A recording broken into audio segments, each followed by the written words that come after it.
और जब बाबरी मस्जिद का फैसला आया था, मैं पुकार पुकार कर कह रहा था ये गलत फैसला है, इसके बाद बहुत सी चीजें खुलेंगे।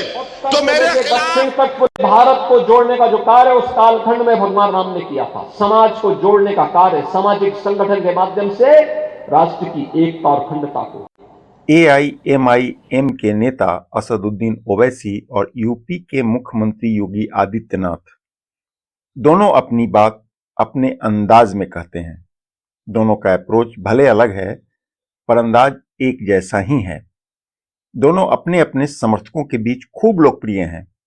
दोनों की बातों में कुछ संदेश छुपा होता है। पहले आप इस संदेश को सुनिए। क्यों किया जा रहा है? ज्ञानवापी मस्जिद में वजू खाने को सील हो गया।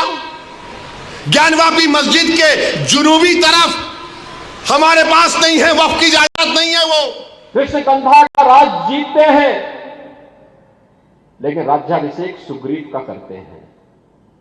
लंका को जीतते हैं, राज्याभिषेक विभीषण का करते हैं। यह है राम का आदर्श।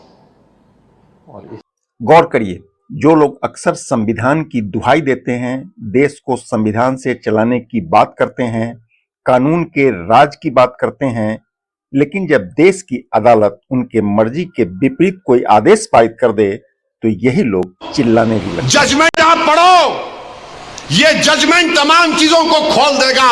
मुझसे कहा कि आप खामोश हो जाओ, ओवैसी तुम मत बोलो। मैंने कहा मौत मेरे को खामोश कर सकती, जब तक अल्लाह जिंदा रखेगा मैं सच्चाई को बयान करूंगा और बयान करता रहूंगा।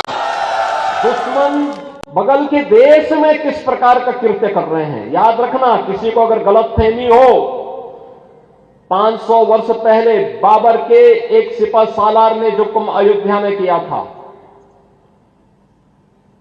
जो काम संभल में किया था, और जो काम आज बांग्लादेश के अंदर हो रहा है, तीनों की प्रकृति, तीनों का डीएनए एक जैसा है। सांसद असदुद्दीन ओवैसी साहब सवाल पूछ रहे हैं कौन है लोग? जवाब आपको खुद तलाशनी होगी, क्योंकि हम इस सवाल को मासूम सवाल बताओ ये कौन है लोग? अरे आपको अगर इलेक्शन लड़ना है लड़ो, आगे बढ़ो। सिर्फ बैठ कर ऐलान करने से नहीं होता, इलेक्शन लड़ो, मालूम होता आपको कैसे वोट हासिल करना पड़ता है। एक आलिम दीन मुफ्ती इस्माइल आपके सामने जो इलेक्शन लड़ रहा भी है, मिंबर रसूल पर आपको अच्छाई को बयान भी करता है और चुनाव भी लड़ता है। मगर यह क्या बात है कि इलेक्शन आएगा इनको वोट दो, उनको वोट दो। अरे आप लड़ो, आप नहीं लड़ सकते तो अपने दामाद को लाओ, चलो। सामाजिक विदेश को आगे बढ़ाने और समाज को तोड़ने की, समाज के दुश्मनों की रणनीति को सफल नहीं होने देते। ये देश कभी गुलाम नहीं होता। हमारे तीर्थ अपवित्र नहीं होते। चंद मुट्ठी भर आक्रांता आकर के भारत को पद्दलित करने का दुस्साहस नहीं कर पाते। भारत के वीर योद्धाओं ने रौंद डालते, लेकिन हमारी आपसी एकता में बाधा पैदा करने वाले लोग वे सफल रहे।